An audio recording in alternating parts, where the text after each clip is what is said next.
నమస్కారం, NPV news కి స్వాగతం. హెడ్లైన్ చూద్దాం.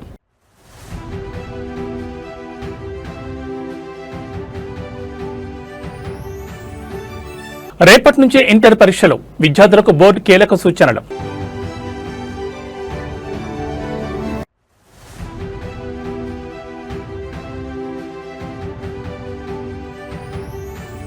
మార్చి 16 నుంచి 30 వరకు తెలంగాణ అసెంబ్లీ సమావేశాలు, 20న బడ్జెట్ ప్రవేశపెట్టనున్న ప్రభుత్వం.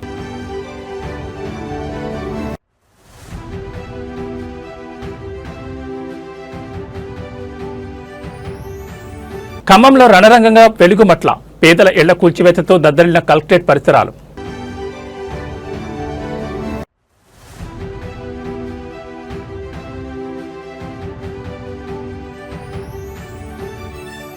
జార్ఖండ్ లో కూలిన ఎయిర్ అంబులెన్స్, 7గురు దుర్మరణం.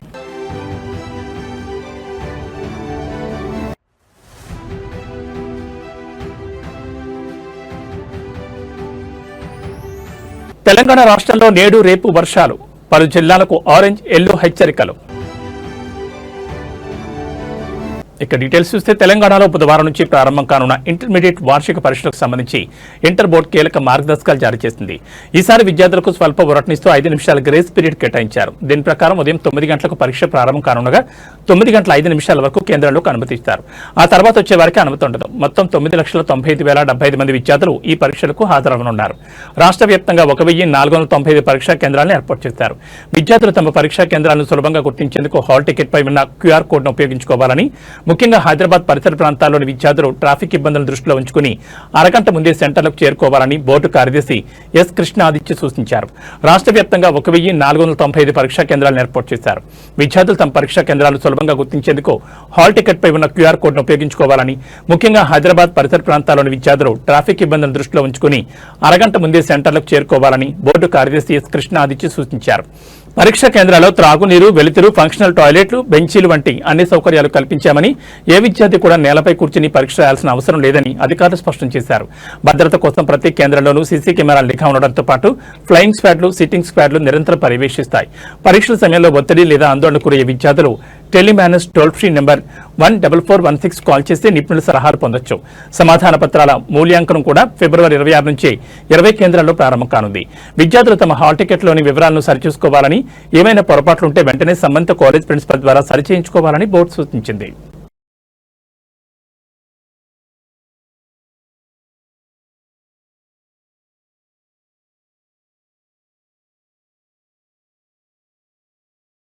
ఖమ్మం నగరంలో హైటెన్షన్ నెలకొంది. కలెక్టరేట్ సమీపంలోని వెలుగుమట్ల ప్రాంతంలో పేదల ఇండ్ల కూల్చివేత ప్రక్రియ ఉద్రిక్తంగా మారింది. 10 ఏళ్లుగా నివాసం ఉంటున్న తమను అన్యాయంగా రోడ్డున పడేస్తున్నారంటూ వందలాది కుటుంబాలు ఆందోళన దిగాయి. వెలుగుమట్లలోని సుమారు 60 ఎకరాల భూదాన్ భూముల్లో నివసిస్తున్న 600 కుటుంబాలను ఖాళీ చేయించేందుకు రెవెన్యూ అధికారులు భారీ ఆపరేషన్ చేపట్టారు. ఏ క్షణంలో ఏం జరుగుతుందో తెలియని పరిస్థితుల మధ్య వేలాది మంది పోలీసులను రంగంలోకి దించారు. తెల్లవారుజాము నుంచే జేసీబీల సహాయంతో గుడిసెలను నేలమట్టం చేస్తున్నారు. మేము ఇక్కడే 10 ఏళ్లుగా నివసిస్తున్నాం, మాకు ఓటు హక్కు ఉంది, ఆధార్ కార్డులున్నాయి, ఇప్పుడు మమ్మల్ని ఎక్కడికి వెళ్ళమంటారు అంటూ బాధితులు కన్నీరు మున్నీరవుతున్నారు.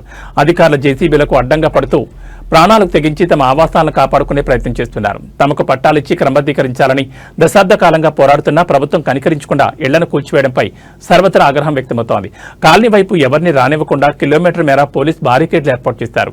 అడ్డుకుంటున్న బాధితులను, నాయకులను పోలీసులు బలవంతంగా అరెస్ట్ చేసి పోలీస్ స్టేషన్లకు తరలిస్తున్నారు. నిలువ నీడ కోల్పోయిన మహిళలు, చిన్నారులు రోడ్లపైనే బైఠాయించి నిరసన తెలుపుతున్నారు. ఒకవైపు అభివృద్ధి పేరుతో జరుగుతున్న ఈ కూల్చివేతలు, మరోవైపు గోడు కోల్పోయి రోడ్డున పడ్డ పేదల ఆక్రందనలతో ఖమ్మం జిల్లా కేంద్రం దద్దరిల్లుతోంది. అధికారులు ఈ విషయంలో ప్రత్యామ్నాయం చూపుతారా, లేక ఈ పోరాటం మరింత ఉధృతమవుతుందా అనేది వేచి చూడాలి.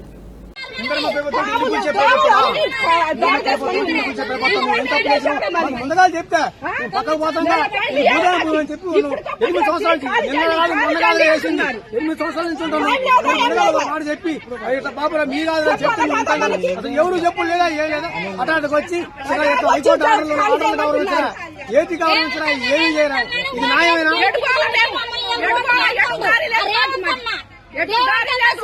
వీళ్ళందరూ అన్న అన్న అని ఓటేసి మిద్దెల మీద కూర్చోబెడితే పరిస్థితి తీసుకొచ్చాను మమ్మల్ని.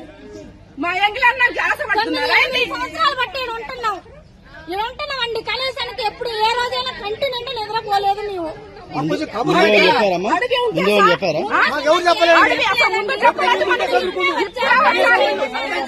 అప్పుడే చెప్పులు లేదు, ఏం లేదు.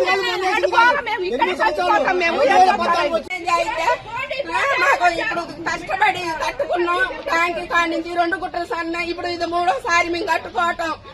నెల నుంచి పనులు లేకోకుండా ఏం లేకోకుండా ఈయన సాయం చేస్తాడని ఈయనకి డబ్బు లేకుండా ఓటెత్తి అన్యాయం చేసి ఎవరికేసారమ్మా? ఎవరికేసారు? ఎవరికైతే జగన్ అదే రేవంత్ రెడ్డి గెలవాలని రూపాయి లేకోకుండా గెలిపించినాం. ఒకసారి ఆయన కొంచెం సాయం చేస్తాడని. కరెంటు సంవత్సరం నుంచి లేదు, నీళ్లు లేవు, నిప్పులు లేవు, కడుపుతా ఉన్న పిల్లలు అన్ని. నెల నుంచి పోలీసు వాళ్ళు వచ్చినా కూడా ఒకరోజు తిని ఒకరోజు తినకుండా ఉన్నాం సార్. తెలంగాణలో బడ్జెట్ సందడి మొదలైంది. 2026-27 ఆర్థిక సంవత్సరానికి సంబంధించి రాష్ట్ర అసెంబ్లీ బడ్జెట్ సమావేశాల నిర్వహణపై ప్రభుత్వం కీలక నిర్ణయం తీసుకుంది. ముఖ్యమంత్రి రేవంత్ రెడ్డి అధ్యక్షతన జరిగిన కేబినెట్ భేటీలో సమావేశాల షెడ్యూల్ను ఖరారు చేశారు. తెలంగాణ అసెంబ్లీ బడ్జెట్ సమావేశాలు మార్చి 16న ప్రారంభం కానున్నాయి. మార్చి 16న గవర్నర్ జిష్ణుదేవ్ వర్మ ఉభయ సభలను ఉద్దేశించి ప్రసంగిస్తారు. మార్చి 17, 18 తేదీల్లో గవర్నర్ ప్రసంగంపై ధన్యవాద తీర్మానంపై చర్చ జరగనుంది.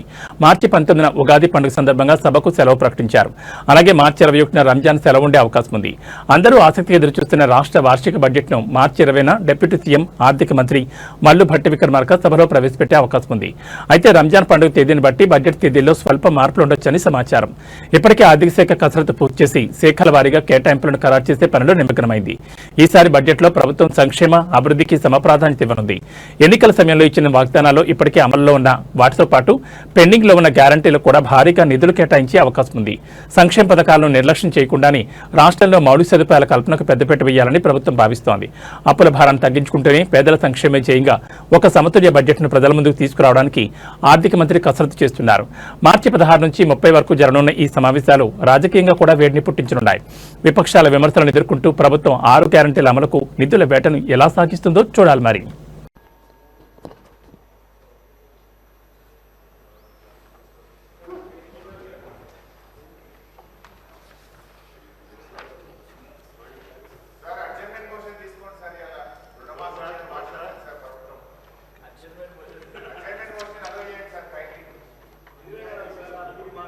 भारत भाग्य विधाता जय हे जय हे जय हे जय जय जय जय हे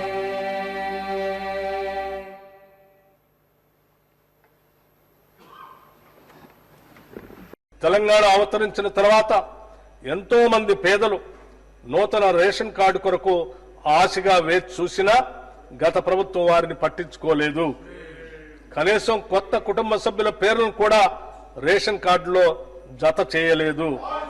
ప్రజల ఆకాంక్షలు గుర్తించిన మేము అర్హులైన వారందరికీ రేషన్ కార్డులు ఇవ్వాలని వారికి సన్నబియ్యం. కుమ్మర మల్లన్న జాతరలో జరిగిన అమానుష ఘటనపై ఎట్టకేలకు ప్రభుత్వం స్పందించింది. ఒక నిరపరాధ అయిన చిన్నారి ప్రాణం పోయిన తర్వాత ఒక కుటుంబంపై అమానుషంగా దాడి జరిగిన తర్వాత జిల్లా మంత్రి పొన్నం ప్రభాకర్ నిద్రలేచారు. ఈ ఘటనపై ఆయన ఒక వీడియో సందేశాన్ని విడుదల చేస్తూ బాధితులకు అండగా ఉంటామని ప్రకటించారు. కుమ్మెర మల్లన్న జాతరలో ఒక సామాన్య కుటుంబంపై జరిగిన దాడిని మంత్రి పొన్నం ప్రభాకర్ తీవ్రంగా ఖండించారు. ముఖ్యంగా ఒక చిన్న వర్గానికి చెందిన వారిపై జరిగిన ఈ దాడిలో పతి ప్రాణం బలి కావడం అత్యంత బాధాకరమని ఆయన ఆవేదన వ్యక్తం చేశారు. చనిపోయిన చిన్నారి కుటుంబానికి తన ప్రగాఢ సానుభూతిని తెలియజేశారు. స్వయంగా రాష్ట్ర డీజీపీతో మాట్లాడినట్లు నిందితులు ఎంతటి వారైనా వదిలిపెట్టొద్దని ఆదేశించినట్లు మంత్రి పేర్కొన్నారు. దాడికి పాల్పడిన బాధ్యులపై కఠిన చట్టాల కింద కేసులు నమోదు చేసి తక్షణమే అరెస్ట్ చేయాలని పోలీసులను కోరారు. బాధితులకు ప్రభుత్వం అన్ని విధాలా అండగా ఉంటుందని, న్యాయం జరిగేలా చూస్తానని ఆయన హామీ ఇచ్చారు. అయితే ఈ ఘటన జరిగి ఇన్ని గంటలు గడుస్తున్నా ఒక చిన్నారి ప్రాణం పోయిన తర్వాతే మంత్రి స్పందించడంపై విమర్శలు వ్యక్తమవుతున్నాయి. ప్రతిపక్షాలు మరియు స్థానికులు ఇప్పటికే ప్రభుత్వంపై మండిపడుతున్నారు. మంత్రి ఆదేశాల మేరకు పోలీసులు ఎంత వేగంగా నిందితులను పట్టుకుంటారో వేచి చూడాలి. పవిత్రమైన జాతరలో ఇలాంటి రక్తపాతం జరగడం నాగరిక సమాజం తలదించుకోవాల్సిన విషయం. బాధితులకు కేవలం మాటల భరోసా మాత్రమే సరిపోదు, చేతల్లో న్యాయం కావాలని ప్రజలు డిమాండ్ చేస్తున్నారు.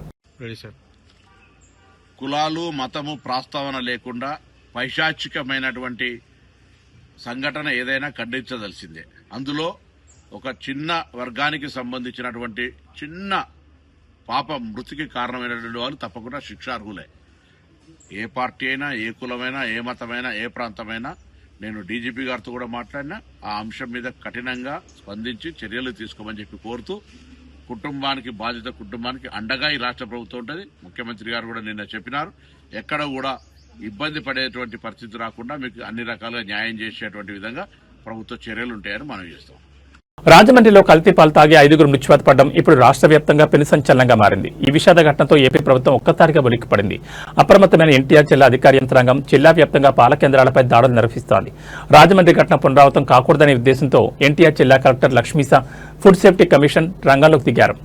వారి ఆదేశాల మేరకు జిల్లాలోని అన్ని ప్రధాన పాల కేంద్రాల వద్ద ఫుడ్ సేఫ్టీ అధికారులు ఆకస్మిక తనిఖీలు చేపట్టారు. ముఖ్యంగా విజయవాడ కరెన్సీ నగర్లోని ఒక ప్రముఖ పాల కేంద్రం వద్ద అధికారులు ప్రస్తుతం సోదాలు నిర్వహిస్తున్నారు. తనిఖీల్లో భాగంగా అధికారులు పాల స్వచ్ఛతను పరిశీలిస్తున్నారు. కరెన్సీ నగర్ కేంద్రంలో సేకరించిన పాల శాంపిల్స్ ను వెంటనే పరీక్షల నిమిత్తం ల్యాబ్కు పంపించారు. పాలలో యూరియా, డిటర్జెంట్ లేదా ఇతర రసాయనాలు కలుపుతున్నారా అనే కోణంలో లోతైన విచారణ సాగుతోంది.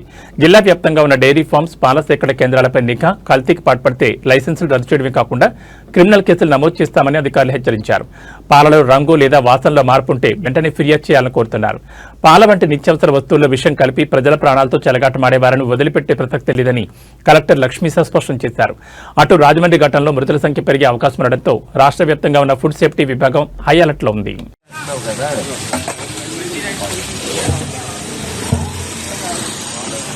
దానిపైన వేసుకునేది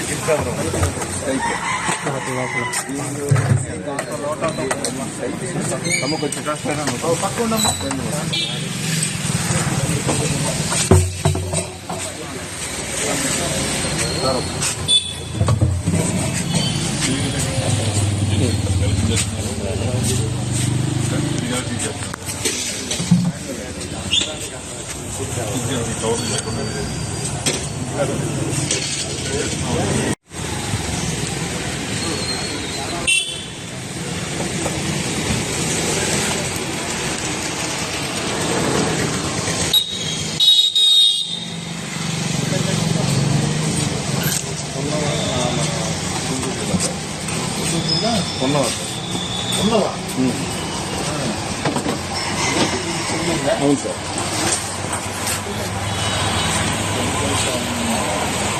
ఈ పాలు అవి నాటావా లేదా ఏమావు సార్? పాలు ఆవు పాలు నాటే సార్. నాటంటే గిర్రే ఏదో ఉన్నాడు ఏమావు.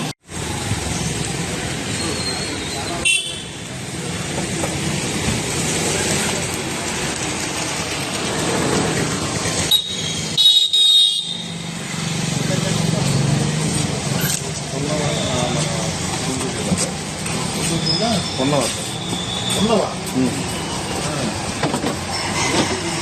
అవును సార్. అదే సార్ డ్రైవర్ కార్ ఆటో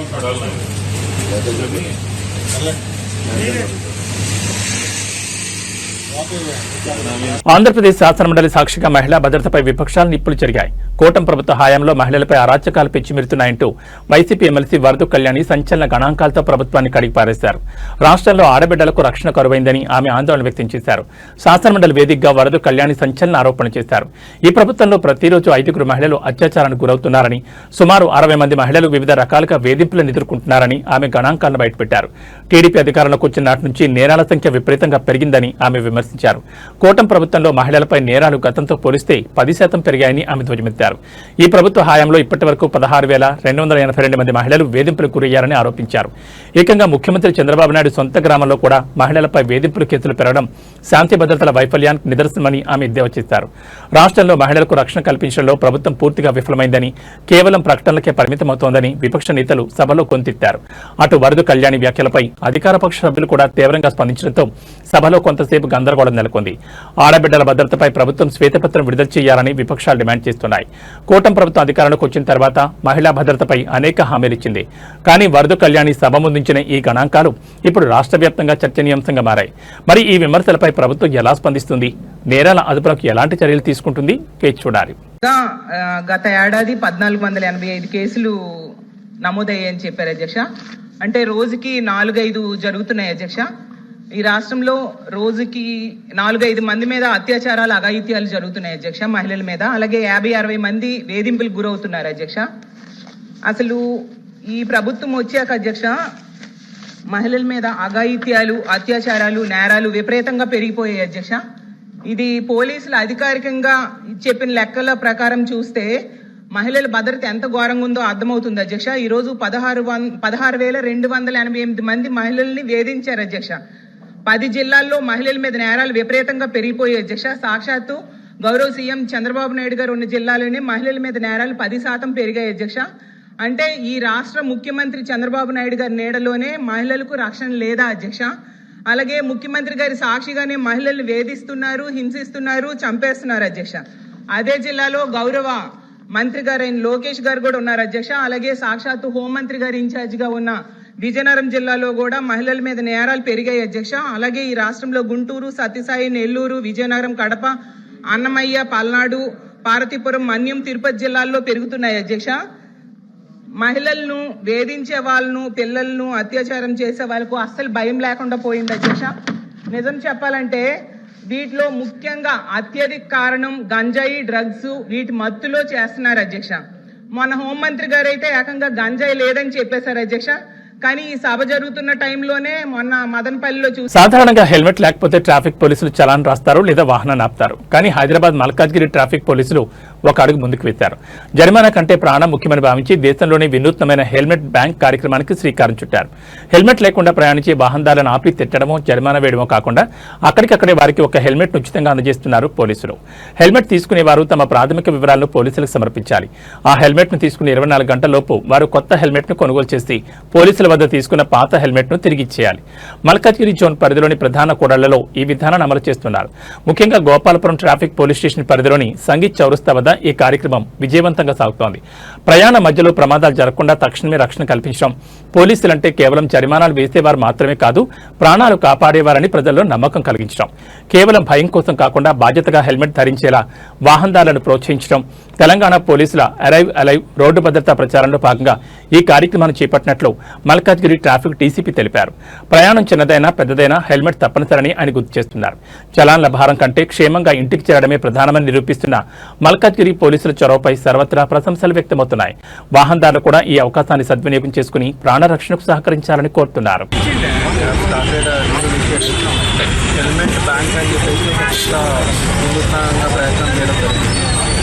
ఒక హెల్మెట్ అనేది ఎంత ఇంపార్టెంట్ అనేది తెలుసు అంటే రీసెంట్గా మొన్న చామరపేటలో ఒక నర్సరీ విద్యార్థి రాత్రి హెల్మెట్ పెట్టుకోకపోవడం వల్ల బండి మీద కింద పడి చనిపోవడం.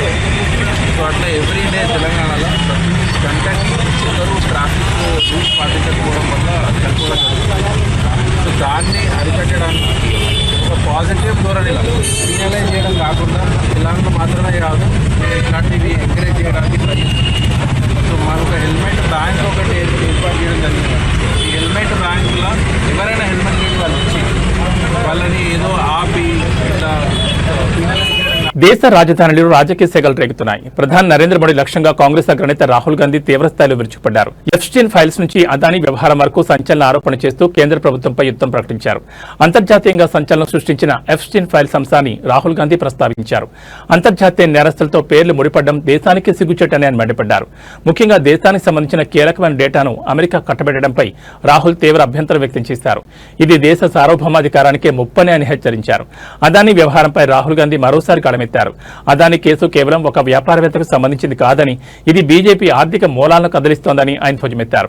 ప్రధాని మోడీ అనుసరిస్తున్న విధానాల వల్ల దేశంలోని రైతులు, వస్త్ర పరిశ్రమ పూర్తిగా నాశనమయ్యాయని ఆయన ఆవేదన వ్యక్తం చేశారు. కొద్దిమంది సంపన్నుల కోసం కోట్లాది మంది సామాన్యుల పుట్టకొడుతున్నారని విమర్శించారు. దేశ రక్షణ విషయంలో తాము తగ్గేదే లేదని రాహుల్ గాంధీ స్పష్టం చేశారు. రాజ్యాంగాన్ని, దేశ వనరులను కాపాడేందుకు కాంగ్రెస్ పార్టీ సింహాల్లా పోరాడుతోందని ఆయన ప్రకటించారు. భయపడే ప్రసక్తే లేదని, నిజం కోసం పోరాటం కొనసాగుతుందని కేడర్లో ఉత్సాహం నింపారు. మరోవైపు రాహుల్ గాంధీ వ్యాఖ్యలపై బీజేపీ నేతలు కూడా తీవ్రంగా స్పందిస్తున్నారు. ఇవన్నీ నిరాధారణమైన ఆరోపణలను కొట్టిపారేస్తున్నారు. పార్లమెంట్ లోపల బయట ఈ అదానీ ఎఫ్స్టీన్ సెగలు ఇంకెన్ని మలుపులు తిరుగుతాయో చూడాలి. बीजेपी के कार्यकर्ताओं, आरएसएस के कार्यकर्ताओं, आप अपने प्रधानमंत्री के आंखों में देखो, आपको डर दिखेगा. पार्लियामेंट में नहीं आ पाए और कारण नारावाने नहीं थे, कारण एप्स्टीन था, कारण अदानी पर केस था. नरेंद्र मोदी जी, अहिंसा और लोकतांत्रिक विरोध देश की बुनियाद है. गांधी जी और भगत सिंह ने यह रास्ता दिखाया है. इससे आप इतना क्यों डरते हो? आप शर्म की बात करते हो. शर्म की बात मैं आपको बताता हूँ. आपने अमेरिका के साथ जो किया है, ये शर्म की बात. देश को आपने बेचा है. पहली शर्म की बात, जो यूएस के साथ आपने ट्रेड डील की है, जिसमें हिंदुस्तान को कुछ नहीं मिला और हमारा पूरा देश आपने अमेरिका को बेच दिया है. हमारे देश का डेटा दे दिया, किसानों को खत्म कर दिया, टेक्सटाइल इंडस्ट्री बर्बाद कर दी. ये शर्म की बात.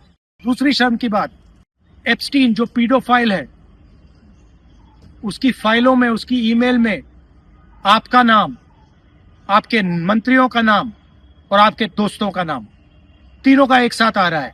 ఉత్తరప్రదేశ్ లో మరోసారి బ్లూ డ్రమ్ మర్డర్ కలకలం రేపింది. కన్న తండ్రిని కూడా చూడకుండా అత్యంత కిరాతకంగా కాల్చి చంపి ఆపై మృతదేహాన్ని ముక్కలు ముక్కలుగా నరికిన ఉదంతం లక్నోలో వెలుగు చూసింది. చదువుకోమని చెప్పడమే ఆ తండ్రి చేసిన పాపమైంది. లక్నోలో నివాసం ఉంటున్న 19 ఏళ్ల అక్షత్ ప్రతాప్ సింగ్ అనే యువకుడు ఈ ఘాతకానికి పాల్పడ్డాడు. తన తండ్రి మానవేంద్ర సింగ్ ను తుపాకీతో కాల్చి చంపడమే కాకుండా ఎవరికీ అనుమానం రాకుండా మృతదేహాన్ని ముక్కలు చేశాడు. చేతులు కాళ్లు నరికి వేరువేరు చోట్ల పారేసి మిగిలిన మొండెం భాగాన్ని ఒక నీలం రంగు డ్రమ్ములో కుక్కి ఎక్కడో పారేయాలని ప్లాన్ చేశాడు. అయితే పాపం పండింది. ఆ డ్రమ్ము నుంచి విపరీతమైన దుర్వాసన రావడంతో అనుమానం వచ్చిన ఇరుగు పొరుగు వారు పోలీసులకు సమాచారం అందించారు. ఘటనా స్థలానికి చేరుకున్న పోలీసులు డ్రమ్ము తెరిచి చూడడంతో లోపల కూలిన స్థితిలో ఉన్న మొండెం బయటపడింది. దీంతో నిందితుడు అక్షత్ ప్రతాప్ సింగ్ ను పోలీసులు అదుపులోకి తీసుకున్నారు. పోలీసుల ప్రాథమిక విచారణలో షాకింగ్ విషయాలు వెలుగులోకి వచ్చాయి. తండ్రి మానవేంద్ర సింగ్ తన కొడుకును పోటీ పరీక్షలకు సిద్ధమవ్వాలని, చదువుపై శ్రద్ధ పెట్టాలని తరచూ ఒత్తిడి చేసేవాడు. తండ్రి పదే పదే చదవమని చెప్పడం అక్షత్కు నచ్చలేదు. ఆ కోపమే కన్న తండ్రిని చంపేంత పగ్గా మారింది. ఏకంగా తండ్రి ప్రాణాలు తీసి మృతదేహాన్ని ముక్కలు చేసేంత రాక్షసుడిగా అతన్ని మార్చేసింది. యూపీలో వరుసగా వెలుగు చూస్తున్న ఈ బ్లూ డ్రమ్ హత్యలు ప్రజలను భయాందోళన గురిచేస్తున్నాయి. చదువుకోమన్నందుకు కన్న తండ్రిని చంపిన ఈ యువకుడి ఉదంతం నేటి తరం యువతలో పెరుగుతున్న హింసాత్మక ధోరణికి నిదర్శనంగా నిలుస్తోంది. పోలీసులు నిందితుని రిమాండ్కి తరలించి మరింత లోతుగా విచారణ జరుపుతున్నారు.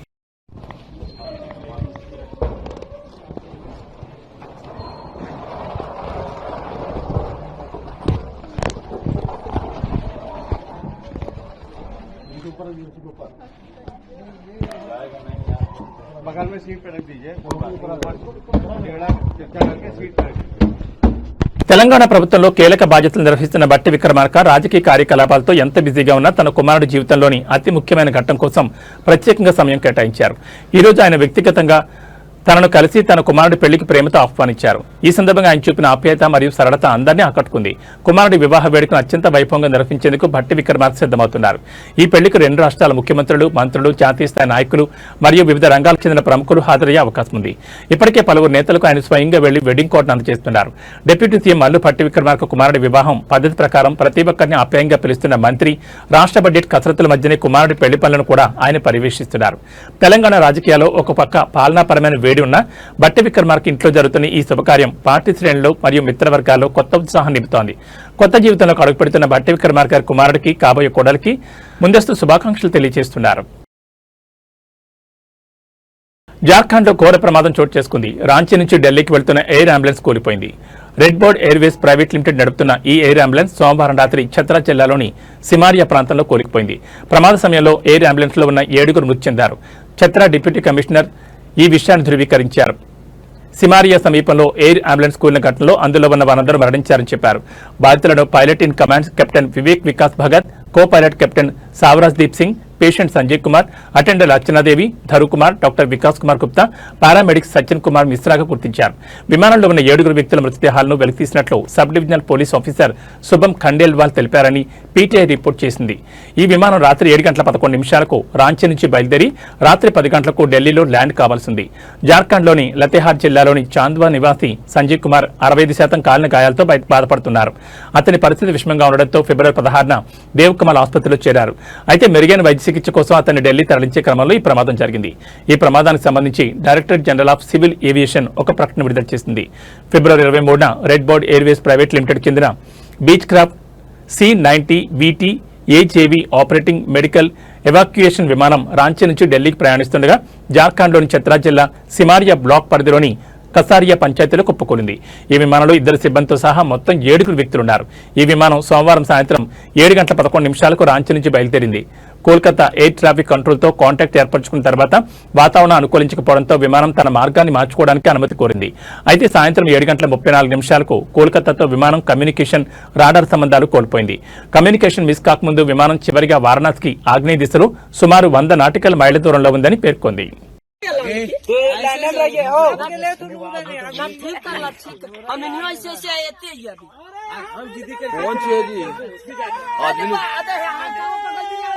यहाँ यादम सर के एकदम वही कार्यक्रम में पंखवा गिरला से पंखवा हो यहाँ अरे आदमी को कहाँ हो रही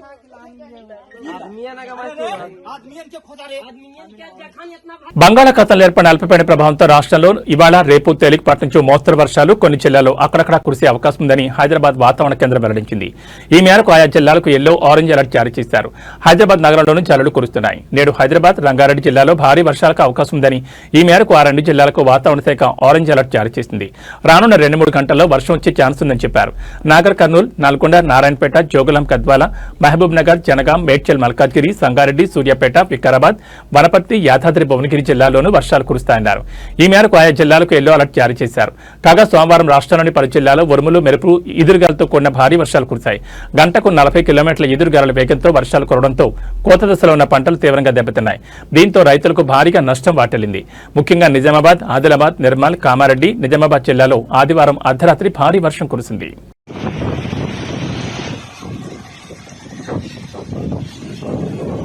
ఇక బులెటిన్ ముగించే ముందు హెడ్లైన్స్ మరోసారి.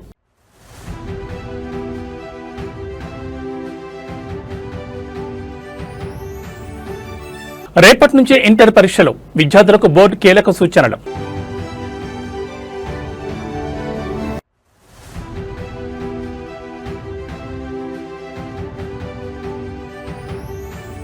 మార్చి 16 నుంచి 30 వరకు తెలంగాణ అసెంబ్లీ సమావేశాలు, 20న బడ్జెట్ ప్రవేశపెట్టనున్న ప్రభుత్వం.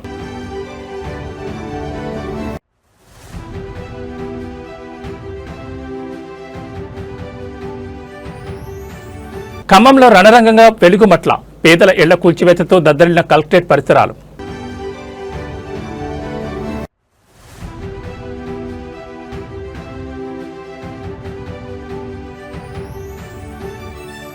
జార్ఖండ్లో కూలిన ఎయిర్ అంబులెన్స్, 7గురు దుర్మరణం.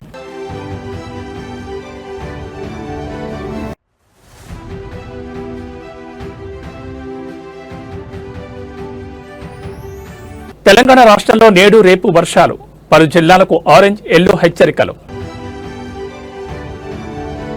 ఇవి బులెటిన్ విశేషాలు. నమస్కారం.